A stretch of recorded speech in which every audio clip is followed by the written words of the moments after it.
Olá, bom dia. Olá, pessoal, bom dia. Este é o Visual, um programa acessível da TV Brasil. Entre na nossa página lá no facebook.com/Visual TV Brasil. Você fica por dentro dos bastidores do nosso programa e também das novidades no mundo da acessibilidade. O Visual começa agora.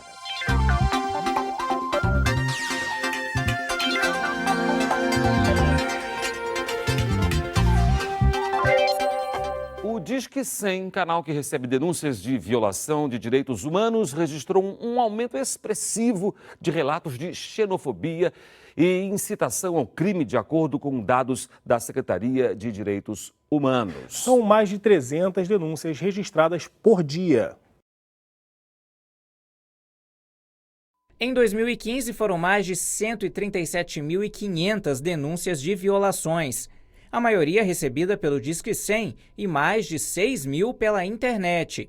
O número de ligações que envolvem crianças e adolescentes caiu em relação a 2014, mas essa ainda é a principal violação denunciada. Para a Secretaria de Direitos Humanos, as campanhas de prevenção feitas durante a Copa do Mundo podem ter incentivado as denúncias naquele ano. Normalmente ocorre quando tem algum evento grande, que foi o caso da Copa do Mundo, agora vai começar de novo com as Olimpíadas esse ano, e quando tem também o Dia Nacional contra a Exploração e Abuso Infantil. Aí a campanha ela é maior, mas no decorrer do ano ela realmente é menor e a gente sente essa falta, a gente que trabalha no Conselho Tutelar. Em seguida estão as denúncias de abusos contra idosos e pessoas com deficiência. Tiveram forte crescimento os relatos que envolvem a população LGBT, os conflitos pela posse de terra no campo e na cidade e a intolerância religiosa. Destaque também para o aumento das denúncias de discriminação contra estrangeiros, que cresceram 633%. As ligações com denúncias de incitação a crimes aumentaram assustadores 3.600%. Chama a atenção o baixo índice de retorno das autoridades e órgãos acionados pela Secretaria de Direitos Humanos. O melhor desempenho envolveu as denúncias de abuso contra pessoas em restrição de liberdade, que foi de 15%. E o pior resultado ficou com o encaminhamento de denúncias ligadas à igualdade racial. De 88 casos desse tipo encaminhados a delegacias, por exemplo, o Disque 100 recebeu retorno de apenas 3. As medidas de responsabilização não é de competência da Secretaria, de Direitos Humanos, nem do Ministério, nem da Ouvidoria. Isso é de competência do Sistema de Justiça e do Sistema de Segurança Pública. E quando há demora de atendimento da rede, é o próprio cidadão que entra em contato conosco, reitera e a gente entra em contato e aí sim, verbalmente, pergunta o que é que está acontecendo, por que ainda não foi feito. Uma exposição no Rio de Janeiro reúne tecnologias e experimentos desenvolvidos por pesquisadores da COP, o Instituto de Engenharia da UFRJ. Simuladores e recursos multimídia ajudam os visitantes a descobrir importantes contribuições científicas. A mostra Exploradores do Conhecimento, em cartaz na UFRJ, reúne diversas pesquisas ligadas a temas como cidades sustentáveis, tecnologia e meio ambiente, saúde, nanotecnologia. Por exemplo, roupas sintéticas, né? Com tecnologia normal, parece coisa de plástico e fica difícil de usar, né? Mas hoje já tem roupas onde o material é o mesmo, só que a fibra é ultra fina e você usa e parece que está usando algodão.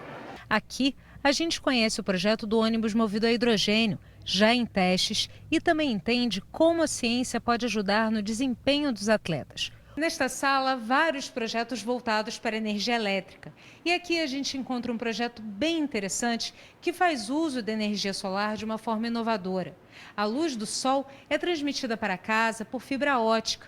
E caso haja alguma interrupção, como uma nuvem, por exemplo, as luzes artificiais são acesas automaticamente. A ideia é iluminar melhor ambientes que estão mal iluminados ou completamente não iluminados. Tipo assim, um corredor, tipo uma sala de estar, tipo o subsolo. A mostra agradou os alunos. É uma questão de divulgação científica, né, que falta no Brasil.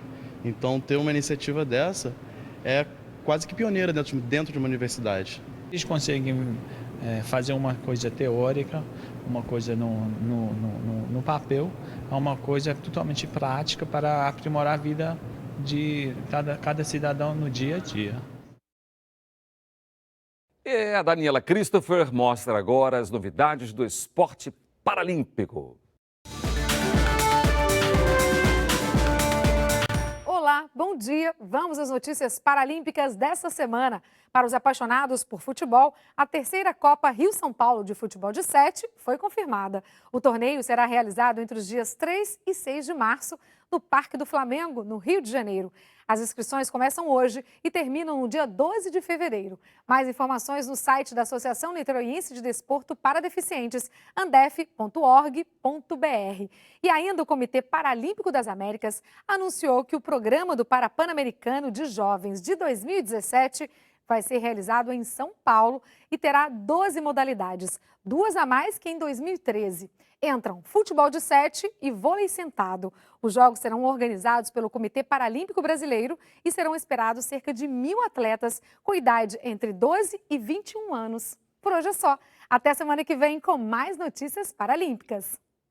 E agora vamos ver quais foram os destaques do noticiário internacional desta semana. Mais um episódio do conflito entre israelenses e palestinos terminou com 3 mortos. 2 mulheres israelenses foram esfaqueadas por 2 palestinos em uma colônia na Cisjordânia. Logo em seguida, os 2 jovens foram mortos por seguranças. Foi o terceiro ataque a uma colônia em apenas 8 dias. Uma das mulheres ficou levemente ferida e a outra vítima foi levada ao hospital, mas não resistiu. Desde o início de outubro, 159 palestinos morreram em conflitos, além de 25 israelenses. Em Portugal, o candidato de centro-direita Marcelo Rebelo de Sousa venceu as eleições presidenciais. Professor de Direito Constitucional e comentarista de televisão, Rebelo de Sousa foi eleito no primeiro turno com 52% dos votos. Ele prometeu trabalhar para reparar rupturas no governo. Em Portugal, o presidente é uma figura principalmente cerimonial, mas tem poderes como o de dissolver o parlamento e demitir o primeiro-ministro. Marcelo Rebelo de Sousa vai suceder Aníbal Cavaco Silva. Pelo menos 20 estados foram afetados pela forte nevasca que atingiu no fim de semana a costa leste dos Estados Unidos. 29 pessoas morreram, a maioria delas por causa de acidentes de trânsito. A tempestade Jonas foi considerada uma das maiores na história do país. 11 estados chegaram a declarar situação de emergência. Alguns prédios na Virgínia, um dos estados mais afetados, não resistiram ao peso da neve e acabaram desabando. Principalmente na costa leste, a tempestade causou ainda um transtorno no sistema aéreo americano. Só no fim de semana, 12.000 voos foram cancelados. A Bolsa da China teve mais um dia de queda de quase 7%, o terceiro este ano. De acordo com os analistas, a queda nos mercados mundiais e os preços do petróleo impulsionaram a crise, mesmo depois que o Banco Central Chinês injetou mais de 60 bilhões de dólares no sistema financeiro. A China, segunda maior economia do mundo, ainda se recuperava de 2 fortes quedas no início do mês, que forçaram o encerramento das negociações antes do final do dia. Esta semana, o mundo lembrou o Dia do Holocausto e a gente foi conhecer Nanette Blitz-Koenig, uma das sobreviventes dessa tragédia. Moradora de São Paulo há mais de 60 anos, ela foi amiga de Anne Frank, que ficou famosa pelo diário que escreveu enquanto vivia escondida com a família na Holanda. A Nanette escreveu o livro Eu Sobrevivi ao Holocausto. Blitz-Koenig é judia, nascida na Holanda. A família foi perseguida e morta por nazistas e ela foi para um campo de concentração. Você é constantemente perseguido e o medo, eu não saber qual é que iria acontecer, foi uma coisa terrível. Com o fim da Segunda Guerra, ela se casou e veio para o Brasil em 1953. Recentemente publicou o livro Eu Sobrevivi ao Holocausto. Me concentrei em contar uma história, né, como que é para para viver nessa época e também depois. Blitz-Koenig, uma das sobreviventes do Holocausto, também ficou imortalizada no diário de Anne Frank. A obra, que foi traduzida em 67 idiomas, se tornou uma das publicações mais representativas daquele período. Também judia, Anne Frank fugiu com a família da Alemanha para a Holanda. Ela ficou escondida com a família em um cômodo secreto de um edifício comercial. Neste período, ela escreveu um diário que só foi publicado muitos anos depois pelo pai. As duas foram colegas de escola na Holanda e se encontraram depois no campo de concentração.